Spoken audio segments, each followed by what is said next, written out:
कबीर साहब कहते हैं, बाहर की आग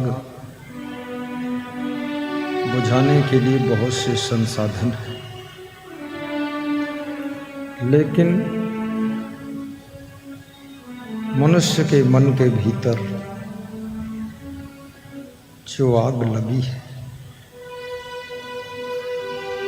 उसको संसार में बुझाने वाला कोई नहीं मिलता। कितनी स्त्रियां परिवार से दुखी होकर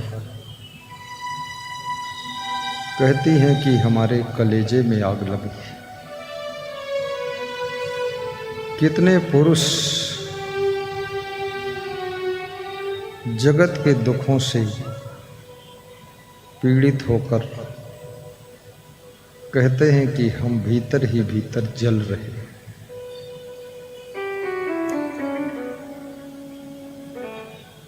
सबके मन में कोई न कोई आग लगी हुई है। कितने लोगों का मन तादाद से ज्यादा सोचता रहता है।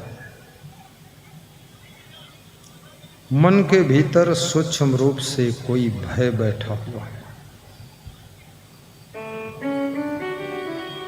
भयभीत मन, दुखी मन अधिक चिंता करता है और चिंतित मन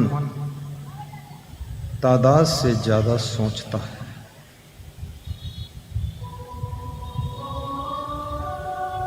और जो अनावश्यक सोचते हैं वे लोग कभी स्वस्थ नहीं रहते। अधिक सोचने से शरीर में भी बीमारियां बहुत आती हैं, क्योंकि शरीर और मन का घनिष्ठ रिश्ता है। कितने लोग सोते समय भी बहुत सोचते रहते हैं, गहरी नींद सो नहीं पाते और कहते हैं कि मेरे मन में कुछ खुटका लगा हुआ है, चिंता लगी है। याद रखना, चिता मुर्दे को जलाती है परंतु चिंता जिंदा को ही जला देती है। और जब मनुष्य की चिंता होती है, जहां पर सब लोग हंसते हैं वहां भी उसको हंसी नहीं आती, तो समझ लेना इसको चिंता है। सब लोग जब हंसते हैं तो उनकी ओर घूर कर देखता है और मन में सोचता है ये फालतू हंस रहे हैं और उसको हंसी आती नहीं। जब आपकी हंसी घटने लग जाए, प्रसन्नता घटने लग जाए, खुशियां कम होने लग जाए, तो समझ लेना कि आप धीरे धीरे चिंता के शिकार होते जा रहे हैं।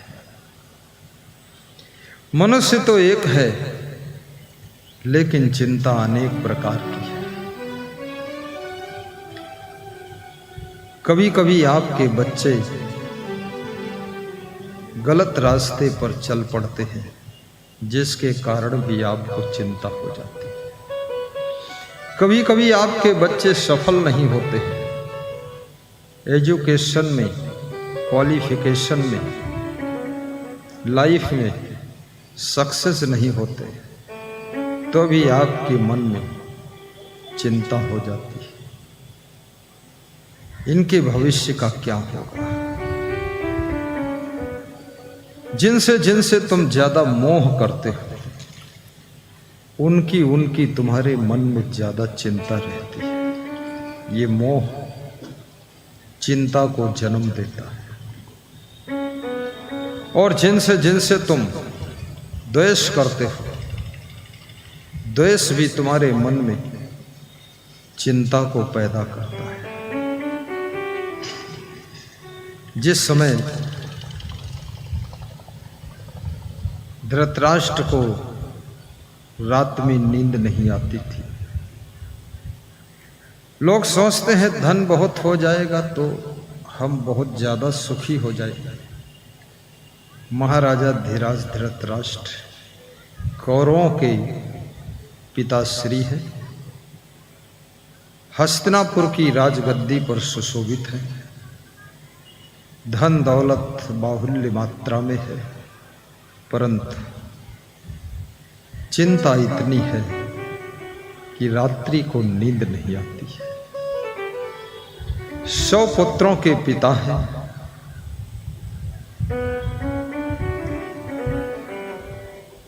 तुम्हारे तो 2 ही पुत्र हैं, एक पुत्र है और उसी की चिंता में तुम डूबे रहते हो। महाराजा धृतराष्ट्र 100 पुत्रों के पिता बन चुके हैं और चिंता भी 100 गुनी ज्यादा हो चुकी है। राजा सगर 60,000 पुत्रों के पिता थे। जिस नारी ने 60,000 पुत्रों को जन्म दिया होगा, सोचो उस नारी का शरीर कितना बड़ा होगा, हथनी से भी बड़ा होगा, क्योंकि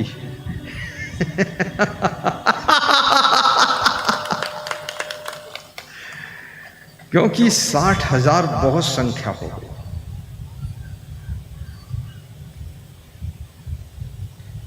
राजा ययाति के भी 100 पुत्र थे।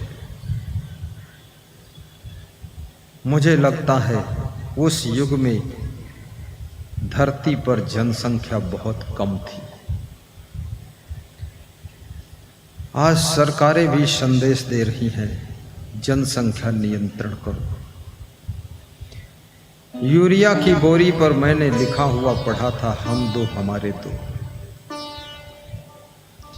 चाइना में सरकार कहती है हम 2 हमारे 1।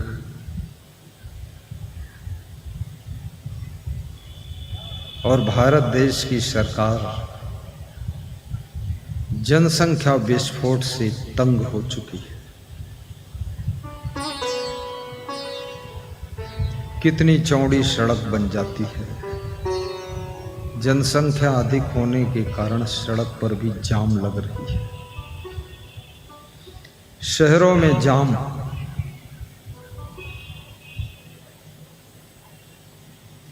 बसों में भीड़, ट्रेनों में भीड़, हॉस्पिटल में भीड़, मंदिरालय में भीड़, केवल मंदिर में भीड़ नहीं है। पहली बार अयोध्या राम मंदिर में इतनी भीड़ देखी गई है। मंदिरालय में बहुत भीड़ होती है। जनसंख्या का अधिक बढ़ना भारत देश के लिए चिंता का विषय है। हिंदू, मुस्लिम, सिख, ईसाई, जैन, यहूदी, पारसी समस्त मजहब वालों से व्यास गादी निवेदन करती है, जनसंख्या नियंत्रण में मदद कीजिए। साधु संतों को व्यास गादी धन्यवाद देती है। हम एक, हमारे जीरो का सिद्धांत इनका है। ये साधु संत, ये शादी विवाह भी नहीं करते, ब्रह्मचारी रहते हैं, अकेले रहते हैं और अकेले रहने के कारण जनसंख्या नियंत्रण का कार्य जितना अच्छी तरह से साधु संत कर रहे हैं, वास्तव में इनको पुरस्कार देना चाहिए। साधुओं का वेतन 11,000 रुपये महीने हो, सब साधु चकाचक रहें, और अगर साधुओं को 11,000 मिल जाए तो साधु भी ज्यादा बनेंगे लोग।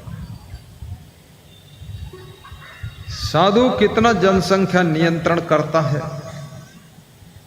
अकेला है, न बच्चे पैदा करता है, न संसार के विषय भोग करता है। सोचिए साधु कितना महान है, अपनी इंद्रियों को कितना बस में रखता है। ये इंद्रियां, ये मन, ये चित्त की चंचलता, इस सब के ऊपर विजय हासिल करने वाले व्यक्तित्व का नाम साधु है। इसलिए साधु को भगवान भी नमस्कार करते हैं, भगवान भी नमस्कार करते हैं। ये कहना आसान है कि साधु बन गए घूम रहे। याद रखना, थोड़ा साधु बन करके घूम कर देखो तो तुम घूम भी नहीं पाओगे। तुम घूम घाम कर फिर घर में ही आ जाओगे। बन के देखो तो तिलक लगाकर मार्केट में जाने में भी शर्म लगती है, साधु क्या बनोगे। कमंडल हाथ में लेकर के भी बाजार में निकलने में शर्म लगती है, साधु क्या बनोगे तुम। ये लंगोटी पहनकर, ये कपड़े पहनकर रिश्तेदारों के बीच में जाने में भी शर्म लग जाती है। जब मैं पहली बार ये कपड़े पहना, मेरा आश्रम उसी जिले में है जिस जिले में मैंने एजुकेशन प्राप्त किया है।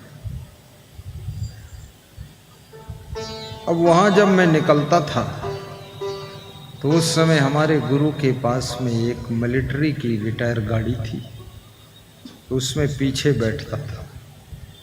तो जब देखता था कोई मेरा क्लास फेलो, साथ का पढ़ा हुआ व्यक्ति या मास्टर मार्केट में खड़ा है, सड़क पर है, तो मैं पीछे चुपके से लेट जाता था, छिप जाता था। ये शर्म लग जाती थी, ऐसा करना पड़ा। ये कपड़े पहनना आसान नहीं, मुंडन कराना भी आसान नहीं। ये सिर का मुंडन, जिसके अंदर वैराग्य आ जाएगा वही मुंडन कराएगा, अन्यथा ये बाल बड़े प्यारे लगते हैं। बाल, किसी स्त्री की खोपड़ी का मुंडन करो, कभी नहीं कराएगी, चाहे उसकी खोपड़ी में 1,00,000 कीड़े हो जाए, सब जुए रेंगते रहें, सबका पालन पोषण करती रहेगी, खोपड़ी में काटते रहेंगे, खुजलाती रहेगी, पर खोपड़ी के बाल मुंडन नहीं कराएगी। कितने लोगों को बालों से इतना अनुराग है, मुंडन कराना भी कठिन है। और कितने लोगों को ये भ्रम है, भंडारा खाने के लिए साधु हो जाते हैं लोग। इस भ्रम को आज तोड़ दीजिए, क्योंकि आज इस भ्रम को तोड़ने का सुनहला मौका है। महात्मा बुद्ध राजपुत्र थे, उनके पिता का नाम राजा शुद्धोधन था और वे साधु बन गए थे। क्या भोजन करने के लिए साधु बने थे? राजा भर्तृहरि साधु बन गए थे। क्या भंडारा खाने के लिए साधु बने थे? राजा थे, खुद राजा थे। राजा गोपी चंद साधु बन गए थे। क्या खीर खाने के लिए साधु बने थे? ये लोग स्वयं राजा थे। सुल्ताना बलक बुखारे का बादशाह, वो भी साधु बन गया था, फकीर बन गया था। याद रखना, कोई साधु बनता है, उसका संस्कार होता है, पूर्व जन्म का वो दिव्य आत्मा है। कल मेरे पास में एक सज्जन आए, बोले मेरा लड़का आपके यहाँ भाग कर आया है। मैंने कहा मुझे पता नहीं, आप अपना लड़का ढूंढ लो, हमारे साथ बहुत लड़के हैं, तो अपना लड़का ढूंढ कर लाए मेरे पास, ये मेरा लड़का है। तो मैंने कहा आपका है तो अच्छी बात है। बोले ये भाग कर आया है। तो हमने कहा ये उससे भी अच्छी बात है। बोले इसका दिमाग भी कम काम करता है। तो मैंने कहा ये सबसे अच्छी बात है। दिमाग कम काम करे तो शांति से बैठा रहेगा, ज़्यादा दिमाग काम करेगा, इधर उधर खुदर बुदर करेगा। तो हमने कहा ये सबसे अच्छी बात है। तो बोले इसको वापस आप मेरे साथ भेज दो। हमने कहा ये हमारे बस की बात नहीं। क्यों? क्योंकि आपके पास में ये 25 साल रहा है और आपको छोड़कर भागा है। ये हरिद्वार चला जाता, वहाँ साधुओं में रम जाता, नागा बाबा हो जाता, सब कपड़े उतार देता, नंग धड़ंग घूमता, कमंडल पकड़ लेता, लाल पीले सन्यासियों में रम जाता, रामानंदी वैष्णव नंदी बन जाता। मैं इसको जानता भी नहीं हूँ, पहचानता भी नहीं हूँ, लेकिन इतना ज़रूर है कि मेरा जो धर्म है, कोई आता है तो भोजन और सोने के लिए इंतज़ाम कर देता हूँ, मुझे इसके बारे में मालूम नहीं। तो बोले, हमने कहा बच्चे से पूछो आप क्या करना चाहता। बच्चे से पूछा तो बोला मैं साधु बनना चाहता हूँ। मैंने कहा ये साधु बनना चाहता है, तो बाप से पूछो तुम क्या चाहते हो। तो बाप बोला मैं इसको ले जाकर इसकी शादी करना चाहता हूँ। तो हमने कहा बाप बेटे में तालमेल नहीं है, क्योंकि बेटा जिसको शादी करना है वो शादी करना नहीं चाहता है, और बाप अपनी शादी कर चुका है, वो बेटे की भी शादी करना चाहता है। तो अपनी अपनी शादी की स्वतंत्रता है, दूसरे की शादी के लिए अधिकार नहीं होता है। बेटे से फिर से पूछ लो। तो फिर पूछा तो बोला मैं साधु बनना चाहता हूँ, मैं विवाह नहीं करना चाहता हूँ। कितने लोग विवाह से डरे हुए हैं, इसलिए मैं स्त्रियों से भी कहूँगा, पुरुषों से कहूँगा, अच्छा व्यवहार कीजिए, अन्यथा बहुत से लोग विवाह करने की इच्छा ही खत्म कर देंगे। अपने पतियों को तंग मत करो। आज एक कर्मचारी से मैंने पूछा कि तुम शादी करोगे कि नहीं। बोले औरतों में बहुत झगड़ा होता, कलेश बहुत होता, इसलिए सब देख देख करके मन हट गया है। इसलिए लेडीज़ को भी ज़्यादा झगड़ा नहीं मचाना चाहिए, अन्यथा शादी कोई नहीं करेगा तो तुम किसके साथ शादी करोगे। ये बाल और गाल और ये लाल ओंठें, ये सब किस काम आएंगी। थोड़ा शांति बना कर रहो, ज़्यादा हुड़दंग मत फैलाओ, प्रेम से रहना सीखो।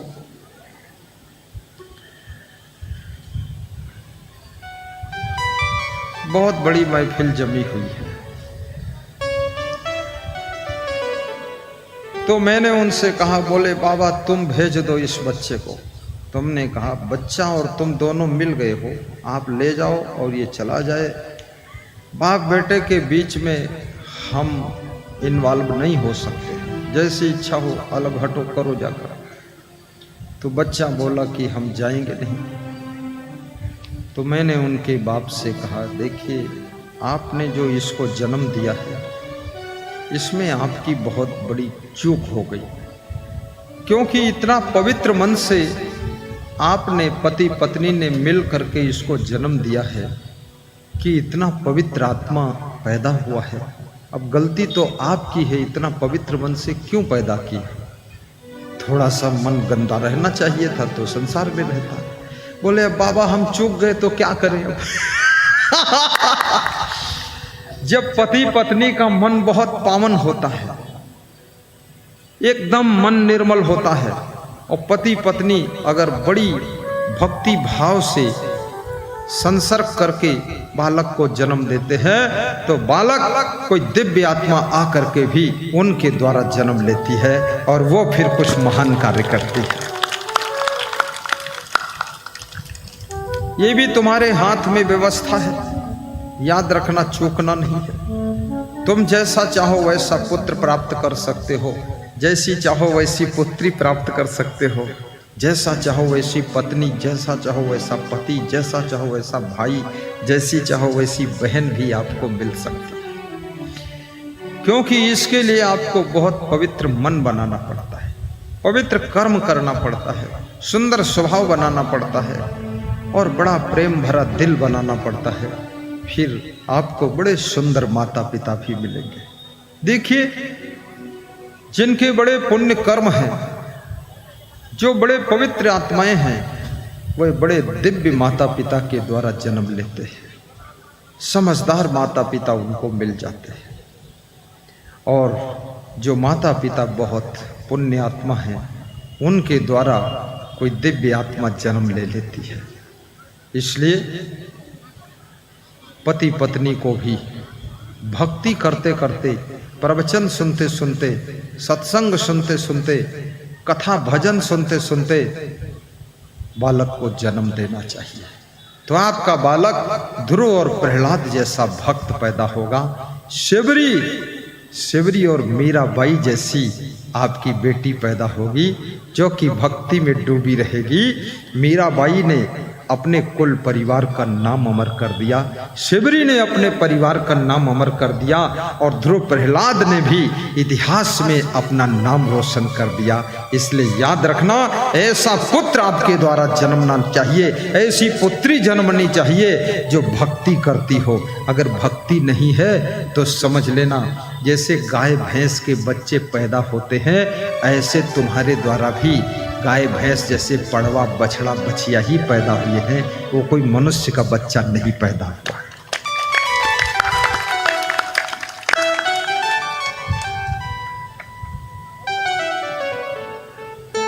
जब सुमित्रा जी से लक्ष्मण जी आज्ञा मांगने के लिए गए, लक्ष्मण का मन उदास था क्योंकि राम वनवास जा रहे थे। राम वनवास जा रहे हैं, इसलिए लक्ष्मण का मन दुखी है। तो राम ने लक्ष्मण से पूछा, लक्ष्मण आप क्यों दुखी हो? तो लक्ष्मण ने कहा, प्रभु आप वन को जा रहे हैं। बोले मैं तो वन जा रहा हूं, अपने मन से नहीं जा रहा हूं, पिताजी की आज्ञा से, मां कैकेयी की मनोकामना से वन जा रहा हूं। आप वन जा रहे हो, हमारा मन इसलिए दुखी है, हम आपके साथ वन जाना चाहते हैं। वन जाना चाहते हो तुम, तो ऐसा करो लक्ष्मण, अपनी मां से जा करके विदाई लेकर के आओ। देखिए, बालक के ऊपर पिता की अपेक्षा मां का ज्यादा अधिकार होता है, क्योंकि बच्चा मां के गर्भ में 9 महीने रहता है, इसलिए बालक के ऊपर मां का अधिकार 70% होता है और पिता का 30% होता है। मांगहु बिदा मातु सन जाई, मांगहु बिदा मातु सन जाई, आवहु बेगी चलहु वन भाई। क्या बात है, बेगी चलहु वन भाई, आवहु बेगी चलहु वन भाई, आवहु बेगी चलहु वन भाई, आवहु बेगी चलहु वन भाई, मांगहु बिदा मातु सन जाई, मांगहु बिदा मातु सन जाई। राम को मर्यादा पुरुषोत्तम क्यों कहा गया? क्योंकि राम कभी उदंड व्यवहार नहीं करते थे। राम कहते हैं, हे लक्ष्मण, अपनी मां से जा करके विदाई मांगो। मैं नहीं कह सकता हूं तुम मेरे साथ चलो, और यदि मां आज्ञा दे देती है तो फिर दौड़ करके आओ, क्योंकि देर हो रही है, क्योंकि मेरे लिए आदेश हो चुका है। अब पिता की आज्ञा हो चुकी है, अब यहां देर करना ठीक नहीं है, क्योंकि मुझे वन जाना है।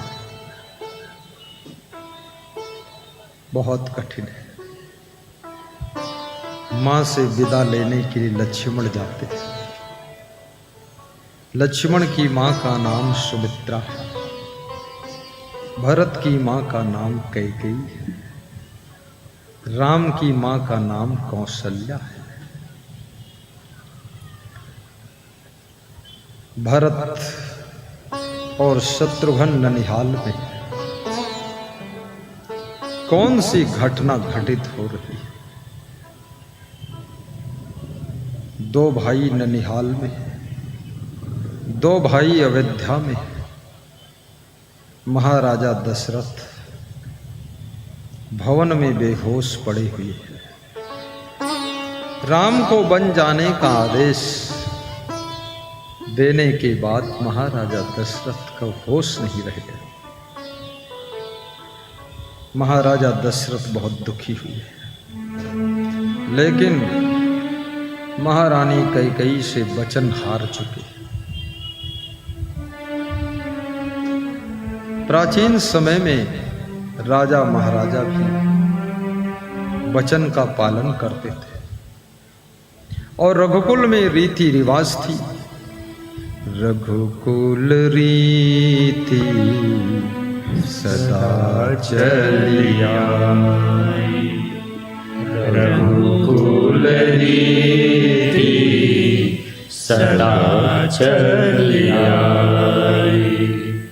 प्राण जाई पर बचन न जाई, प्राण जाई पर वचन न जाई। रघुकुल रीति सदा चली आई, रघुकुल रीति सदा चली आई। रघुकुल अपने अपने कुल की रीति रिवाज, अपने अपने कुल की मर्यादा, अपने अपने कुल का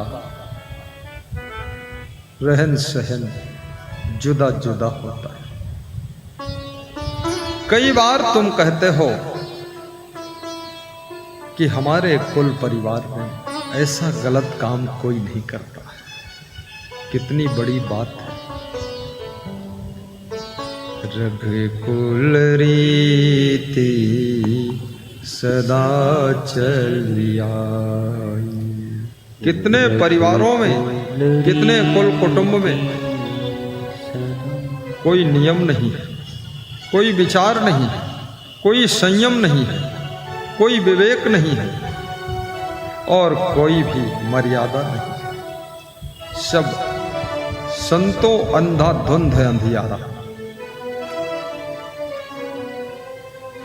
और जो मनुष्य मर्यादा में न रहे उसको पशु भी नहीं कहा जा सकता, क्योंकि पशु भी अपनी मर्यादा में रहता है। गाय के सामने मांस रख दो, मुंह घुमा लेगी, जब खाएगी तो भूसा और घास खाएगी। शेर के सामने भूसा और घास रख दो, शेर जब खाएगा तो मांस खाएगा, भूसा घास नहीं खाएगा। शेर और गाय अपनी अपनी मर्यादा का आहार करते हैं, लेकिन मनुष्य के सामने अगर घास रख दो तो पकौड़ी बनाकर खा लेगा, यदि मांस रख दो तो उसको भी प्याज डालकर छौंक कर खा लेगा। ये मनुष्य मर्यादा को तोड़ चुका है, इसलिए मनुष्य धरती का सबसे ज्यादा दुखी प्राणी है, चिंतित प्राणी है, क्योंकि मर्यादा टूट गई।